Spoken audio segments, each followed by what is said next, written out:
Hi guys, one of the videos here, back again for another video on the channel. In today's one then, we will be looking at the relegation favourites, the teams who are most likely to go down from the Championship this season, according to the betting odds. Now, usually these betting companies, like I said in the previous one about the promotion favourites, usually they know what they're on about. I don't know how they usually get these right, but, you know, they're not going to put silly odds on teams who they don't think is going to get relegated.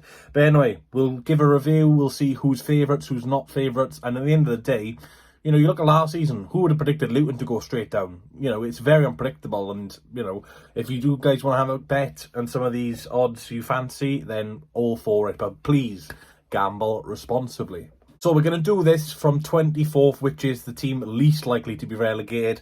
And then top of the league is going to be the team most likely to get relegated. So bottom of the league then, the team who have got basically no chance of getting relegated are Ipswich Town. They are the least favourites to go down. They are 100 to 1 to go down. So if you've got a tenner on that and Ipswich go down, I believe you get a grand back, including your £10 stake, which, yeah, put it this way, you're not going to put a £10 on Ipswich going down. Ipswich squad is way too good to go down.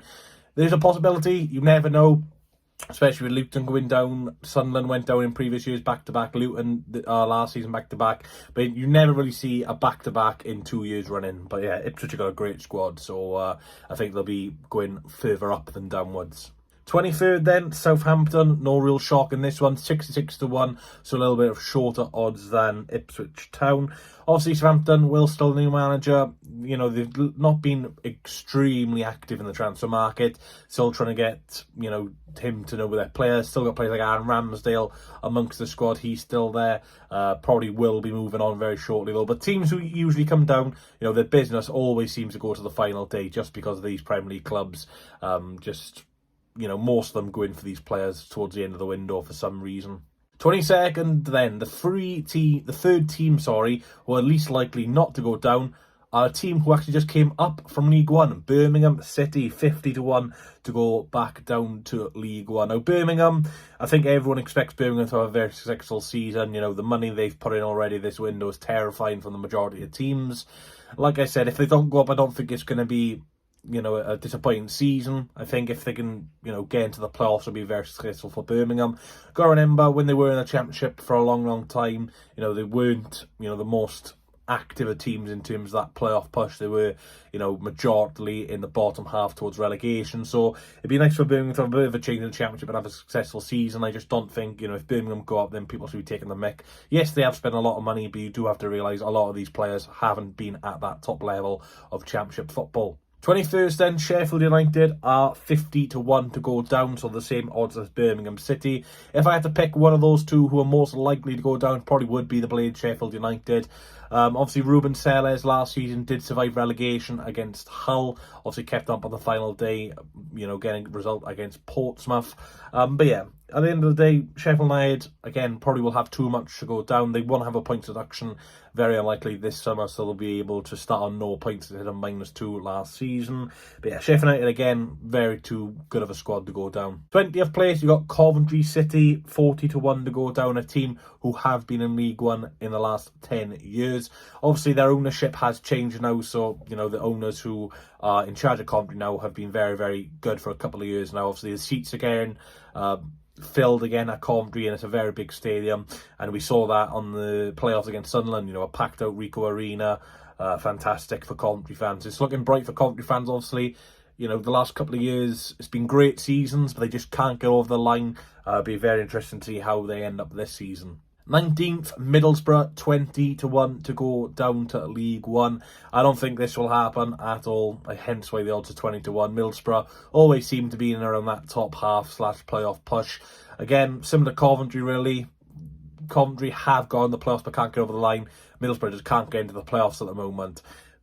So, yeah, Middlesbrough just can't get over that line. Obviously, Rob Edwards is a man who has had success in Championship playoffs, so he could be the man to get Middlesbrough back up to the Premier League. 18th then, West Bromwich Albion, who are also 20 to 1. Now, West Brom, it's a little bit of a weird one, I guess. You don't really know what to expect from West Brom. Everyone's expecting, I know, a half-decent season from Albion, but obviously Ryan Mason is a little bit of an unknown prospect, his first managerial job, and, jumping straight to the Championship is a big task for him.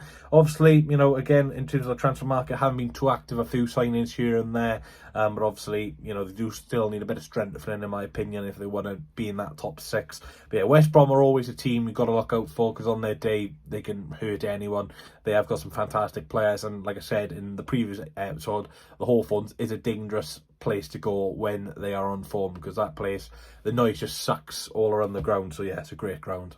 17th then, Norwich City, 16-1 to go down. Now, Norwich didn't have a great season last season. Yeah, it was a bit of a struggle for them. They had a few injuries to some of their better players, and obviously Boha signed his goals did stop in the second half of last season. Yeah, obviously, I can't remember their manager's name. I think he was it Farup Larson? I can't remember his name. But anyway, the Scandinavian manager, Norwich fans, let me know down below, I can't remember his name. Yeah, he went on a horrendous run towards the end of the season, didn't he? And then he got sacked with a game to go. And obviously Jack Wilshere took charge of, the last 2 games, I think, or the last game against Cardiff where they did win. But yeah, Norwich obviously under Liam Manning now, a man who knows the Championship in and out. So you won't have that, a little bit of a worry about a new manager trying to settle in. Manning knows the Championship and did very well last season, getting to the playoffs with Bristol City, where, let's be honest, not many people expected Bristol City to finish in the top 6. Obviously, did end up very well in the end. But yeah, he'll be looking to get into the playoffs again. 16th then, Wrexham, 12-1 to go down. I'll tell you, if you're a betting man and you've got a spare tenner, I'd probably put a tenner on this. Now, Wrexham, like I said, transfer business, it's been quite poor. I expected a bit better for them. Obviously, they were agreed a fee with Lewis O'Brien a few weeks ago. That's just gone dead. Apparently, they can't agree wages with Lewis O'Brien. Obviously, Lewis O'Brien's on big wages. And obviously, Wrexham can't break that structure. So it looks like the O'Brien deal is off. Obviously, if they had a player of Lewis O'Brien's calibre at this level, in his prime, essentially, you'd probably think Wrexham would stay up with someone of that quality midfield. But obviously, with that deal not going through, Ollie Rathbone, one of the rare players who actually have played at Championship level, is injured, got injured in a friendly over in Australia. So that's a bit shame for them. They don't know how long he's going to be out for, because he was very good at Rotherham when they were in the Championship. And obviously, the only 2 permanent signings they got is Danny Ward, who, let's be honest, very inconsistent and hasn't had regular game time in 7-8 years since he left Huddersfield. And then they've also got Ryan Hardy, who knows where the back of the net is, but again, what did he score last season? 12, 13 goals. It's decent, to be fair, but realistically, I think Plymouth have got better attackers than Wrexham. So yeah, it'll be interesting to see where Wrexham do finish. Obviously, like I said, for some reason they were so high up in the promotion odds, and then I'd say that low mid-table in these relegation odds. But yeah, Wrexham, I expect them to do a bit more business, but at the moment they are currently 16th team who are least likely to get relegated. 15th then, we got Bristol City, odds of 10-1 to get relegated. Now, Bristol City could have a bit of a difficult campaign. Like I said, they have lost a few key players. And obviously, the way they ended last season was a bit of a shame for them. Obviously, the playoff heartache and, yeah, a bit embarrassing in the end. Now, a new manager has come into the reign at Bristol City. Again, a manager who has not managed at English level before, so it'll be very interesting to see how he adapts. These foreign managers who come in, some are fantastic and then some just completely flop and they're out the door by November, December time. But yeah, Bristol City have got money to spend. We all know, their owners are quite rich, have a nice stadium as well, free Wi-Fi at Bristol City if anyone goes there this season, which is always a bonus, especially with the connections in most stadiums are absolutely garbage these days. But yeah, Bristol City 10-1 to go down. I can't see them being near relegation. I can't see them being near promotion. I think Bristol City will be back to mid-table in my opinion. 14th then, Millwall 7-1 to go down. So we're starting to get into the teams now who the betting companies probably think will be there or thereabouts in terms of relegation. Now, Millwall have been very successful in the Championship. Since they've come up from League One, they've always been pretty established at this level, always seem to be in and around mid-table / flirting with the playoffs. Alex Neil's a very, good, solid manager at this level. We've seen him with Stoke, he did okay there. Sunderland obviously got them promoted, Norwich in the Prem, Preston he did well at as well. So yeah, he's a very experienced manager at this level, so I think Millwall will just have a pretty steady season in my opinion. 13th now, we got Watford 6-1. Now, I would like to see the odds on how many managers Watford would have. What would the odds be on Watford having 3+ managers this season? Now, Watford, yeah, their business is a bit shady, signing some Udinese players, which we all know the connection with the Pozzo family and Udinese. They run both clubs, and then half the players Watford sign are usually from Udinese, and then some players from Watford go to Udinese. It's sketchy, but it doesn't look like they're breaking any rules, which Marinakis will find out very shortly with the situation with Morgan Gibbs-White. But yeah, Watford, this squad's looking quite good, I have to admit. Some young prospects coming through. They just had a bid rejected. They had rejected a bid from Burnley for a player who scored 2 goals in 19 last season. £10 million Burnley bid for him, but he's 19 coming through. So yeah, Watford have got some great young prospects coming through. I like the new keeper they brought in January, Selvik. He looks very good. He's got international experience as well. I think Watford could have a decent season. It's just, I don't know about this manager. I think they would have been better off keeping Tom Cleverley, but we'll wait and see. So 12th then, mid-table. This is where the bottom half of the table now, where the teams are most likely could go down. We've got Leicester City are 11-2. Very surprised Leicester are this high up potentially to go down. It's still not very low odds, but it's not extremely high. It's probably not even worth taking a gamble on this if you want to put your money on it. But yeah, Leicester obviously will likely get a points deduction. I've seen rumours that's going to be 6 points, which, like I said, for Leicester, I think they'll take, considering, EFL have got so many charges against them.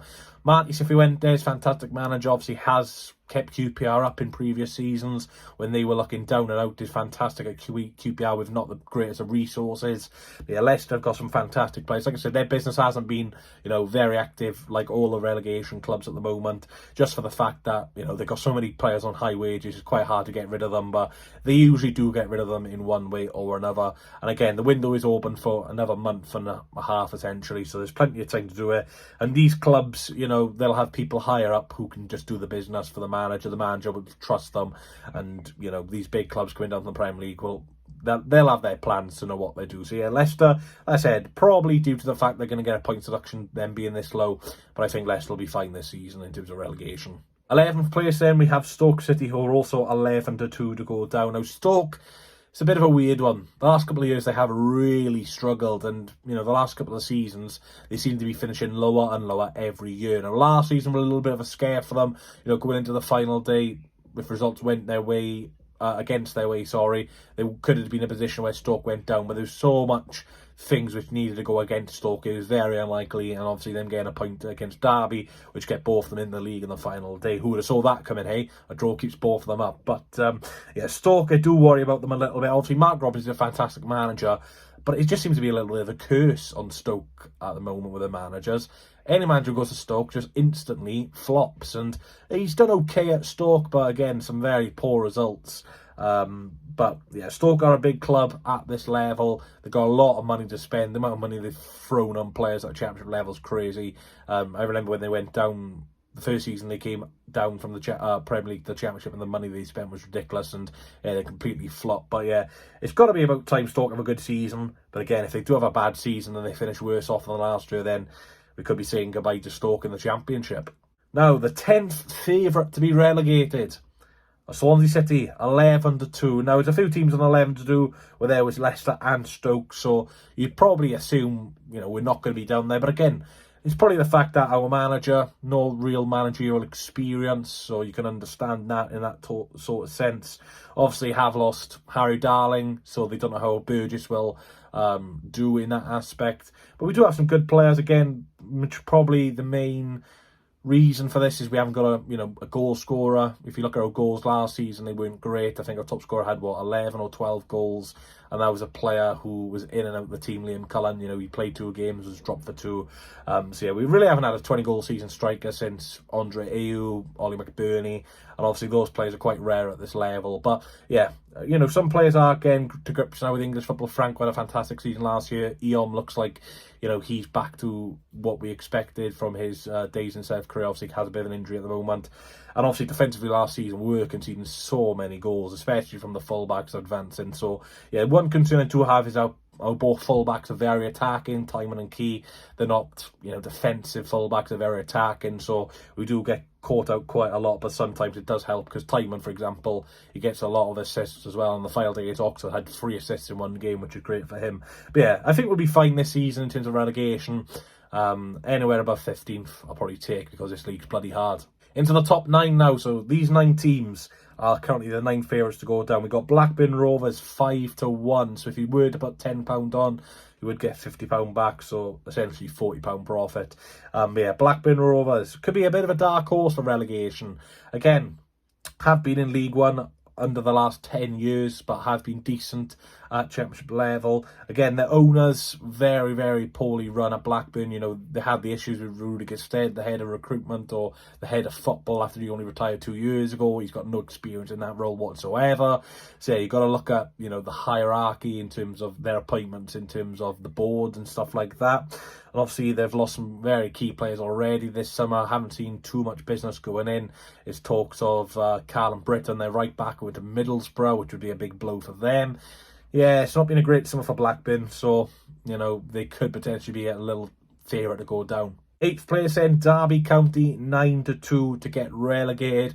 I think if you got John Eustace, you're not going down. It's as simple as that. That man is fantastic. And the amount of time Swansea have been linked with John Eustace and he's turned us down before is a bit of a shame, really, because I think he would have done very well here. But hey, you can't have everything in life. But yeah, Derby, 9-2 to go down. They've got a lot of experienced players they've signed this summer, and also have just signed a striker from the MLS for over £4 million. So you'd assume he's going to be the starting striker when he is fit. Obviously, Zederstrom in goal. Very good season last year. Defensively, they were pretty solid as well under Eustace. So yeah, I'm surprised to see Derby this low down, to be fair. 7th for them, we've got Preston North End 9-2. A team you'd assume would finish mid-table. The mid-table are Preston North End. But last season, again, a little bit of a scare for them. On the final day of results, you know, 5-6 results went against their way. They could have gone down some of the Stoke situation, but they did get a point in Bristol City, which confirmed their survival, which was a good point in the end. But yeah, Preston, Osmasic up front is a good striker. Obviously, he has his problems with a few players with potential allegations. We're not going to get into that. But, you know, as a striker, he's a very physical and a bit of a bully as well.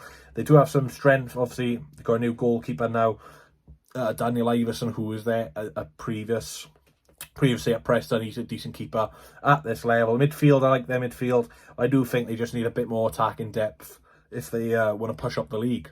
Now we're into the playoffs. So these are the playoffs who could, you know, most likely get relegated. So we're really into the crunch time now, who the Buckies think are going to be down there this season. We got Portsmouth, who are 6 and 7-2 to go down. Now, very surprised to see Portsmouth this low down when they finished, 15th, 16th last season in their first season back at Championship level. Obviously, their home form towards January onwards was terrific. A very hard place to go. We've seen, you know, some of the big boys going down to Pompey and not getting a result at all. Very hard place to go. John Mousinho, very good manager, got Portsmouth play some good stuff, and you know, Josh Murphy was absolutely terrific for Pompey last season, so they're going to need him firing again this season. Again, I haven't seen too much of their business.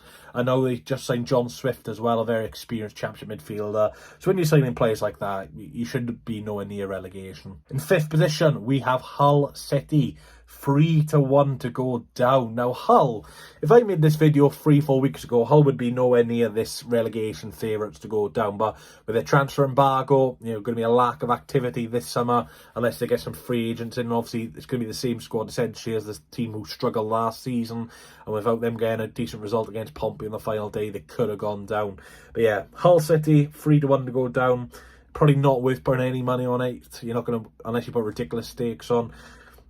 But yeah, the new manager coming in from Turkey as well. He's not got a great relationship with his former previous clubs. There was people in Turkey, fans throwing water bottles at him on the final day of the season, and he was just clapping them, and then he got sent off for that. So that guy looks a bit of a character, and I'm not sure that's the type of character you need when you're going to be, you know, against the odds this season.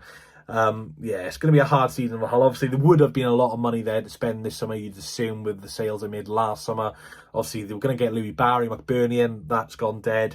So, yeah, I do worry about Hull a little bit, especially with, you know, the embargo and what sort of players can they attract. Now, John Shelby's on trial at them, but, you know, John Shelby in 2025, is he going to be any use of you? How many games did he play for Burnley last season? 2. But yeah, Hull could be in trouble this season. Fourth position, we've got Queen's Park Rangers, 11-4 to go down. Now, QPR have made some really good business this summer, but obviously their pre-season result, losing 6-0, has probably changed the odds a little bit. I know you don't take pre-season really into a fact, but obviously losing 6-0 to a team who are basically the Spanish equivalent of you is not a great result. Obviously, their new manager, I think his name is Julian Stefan, instead of Marty Cifuentes, so another foreign manager. Obviously, they've had quite a lot of foreign managers, QPR. Most of them have been quite good, to be fair. Obviously, Queen Park is going to be QPR's most prolific attacker, you'd assume. Obviously, they've not, with Charlie Kellman, who did fantastically late at Orient. He looks like he's going to be out the door this summer. Bit of a shame. I would have liked to seen him at championship level if he doesn't move to another championship club after he was fantastic for late in Orient last season. Queen Park over Peterborough is very good. Yeah, they've got some very experienced players, especially Steve Cook. He's experienced. Jimmy Dunn, I think, is a very good defender. He's now the captain of Queen's Park Rangers as well. But yeah, they've got a lot of young players. I don't think QPR will go down, though. They could be there or thereabouts. But yeah, I think QPR, will be a championship club again. So, we're into the relegation zone. Our top three, so essentially 22nd, 23rd, 24th for the bookies predict, but I've just got them as 3-2-1, so the three favourites. Now, the third favourite to go down this season is new boys Charlton Athletic, who are basically predicted to finish 22nd according to the bookies. 11-4 to go down. Now, Charlton have been rinsing Luton Town for their players. Reece Burger's come in, Thomas Kaminski's come in. They're signing this winger from Blackpool as well. Can't remember his name off the top of my head, unfortunately, but he was very highly rated at Blackpool. Yeah, they've done some decent business, to be fair. Nathan Jones, very annoyingly a good manager. I don't really like him, Cardiff fan and all that. And, when he beat us when Luton were mid-table, we were mid-table, he starts jumping in the stands on Tuesday night. It's like, what are you doing, mate? Proper wound me up. But you got to respect it. He's a passionate guy. And obviously he did kind of rinse Cardiff for a new contract at Charlton this summer, which was a very fun, entertaining little saga. But yeah, Charlton, I think they will be there or thereabouts this summer. Again, Charlton, if they can pack that stadium, it can be a fortress. But, last time in the Championship, there's a lot of empty seats because of how bad they were doing. So, yeah, it'll be interesting. And I also am looking forward to the Charlton-Millwall game. That's always a feisty game when that's on. So we're into the top two, the two favourites to go down. We have got former League One boys from 2 seasons ago, Oxford United, who were 5-2 to get relegated back to League One. Now, last season, pretty comfortable in the end for Oxford United. They went into the final day not needing any result against Swansea. They were already safe. Michael Heelick, very dangerous man from set pieces. He's a threat from set pieces. Will Vokes, his long throws are a danger. So yeah, Oxford obviously don't play the nicest of football, but they just do what's necessary. And at championship level, as long as you survive, the owners are happy if you're a team like Oxford with, I think they've got the smallest stadium and probably the smallest budget in the league as well. So yeah, it's a tough task for Gary Rowett. If anyone's seen the Gary Rowett video of him in Indonesia, again, a hero's welcome, absolutely phenomenal. I love that. And I really like Gary Rowett. When he has been sacked to previous clubs for Stoke or Millwall, he's been on Sky Sports as a pundit, and he just seems like a really, really nice guy. So yeah, I like Oxford. It's one of our closest away games as well. So looking forward to going there this season again. But yeah, I think it could be a difficult season for Oxford, but when you got players like Cameron Brannigan at this level, we've always got that sneaky chance of survival. And now the favourites to be relegated from the 2025-2026 Championship season are Sheffield Wednesday. No real surprise there. Chansiri is absolutely ruining that club. A 5-4 odds, by the way. I forgot to mention that. Now, Danny Roll is still the manager. He doesn't want to be there, and the majority of players don't want him to be there. So it's a very awkward situation already brewing at Sheffield Wednesday. Now, a few of their players are training at the club at the moment, but aren't officially a Sheffield Wednesday player because their contract ran out on the 30th of June and they've not renewed their contract. So fair play to the players like Barry Bannon, who are still training with the club. It's a horrible situation. They've already lost 2 of their better players from last season, Gassama and another winger they had as well. But yeah, they've signed no permanent signings. Very, very worrying indeed. I don't think they've played a game in pre-season yet. Yeah, it's not looking good for Sheffield Wednesday. Probably a few points deductions on their way as well with, I think, if they miss one more payment of their players, then they're going to get points deduction. So, yeah, it does not look good for Sheffield Wednesday at all. It's a bit of a shame, really, because Danny Roll's done a good job there. And, when he did come in when Sheffield Wednesday were bottom of the league under Munoz, he turned that club around. And obviously last season, a bit of a struggle at times. And obviously Daniel not helping himself flirt in with other clubs. But I don't blame him, because the way he's been treated, man, is just terribly by the owner. But obviously you do need to have a bit of professionalism. So I understand why the Sheffield Wednesday fans are a little bit angry with him as well. But yeah, it's a sour situation. The manager doesn't want to be there. Most of the players haven't been, well, they've been paid now, but you know, they keep missing payments. The owner, he does not like the fans. The fans don't like him. The prices of shirts, 72 quid for a plain blue and white strip. My word, if I was a Sheffield Wednesday fan, God knows what I would have done by now. But anyway, thanks for watching, guys. If you did enjoy, please leave a like, comment, subscribe. Let me know your thoughts on today's video if you liked it. Those are the current relegation favourites. So the 3 favourites to go down are Sheffield Wednesday, Oxford United and Charlton. And the 3 teams least likely to go down, no surprise, are Ipswich Town, the 2 teams who just come down. But a big surprise in the new boys, Birmingham City not predicted to go straight back down. So yeah, the money Birmingham are spending, they'll be fine. But yeah, let me know who your favourites to go down this season are. I will be doing a table prediction video very, very soon as well, when there's a bit closer to the season. And you know, my predictions are right. Last season I predicted Oxford to survive. Everyone put them down, they survived. Yeah, I did quite well, but there will be a few shocks, let me tell you. I do like to put a few things out there. But anyway, thanks for the support. We're very close to 600 subscribers as well. So if you are new to the channel and you're not subscribed, please do hit the subscribe button, like and comment on the video as well. And I'll catch you all in the next one. Have a good weekend, guys. Well, have a good week. Don't know when you're watching this. Just have a good day. Anyway, catch you all later. I need one more chance. Oh, baby, let me show you.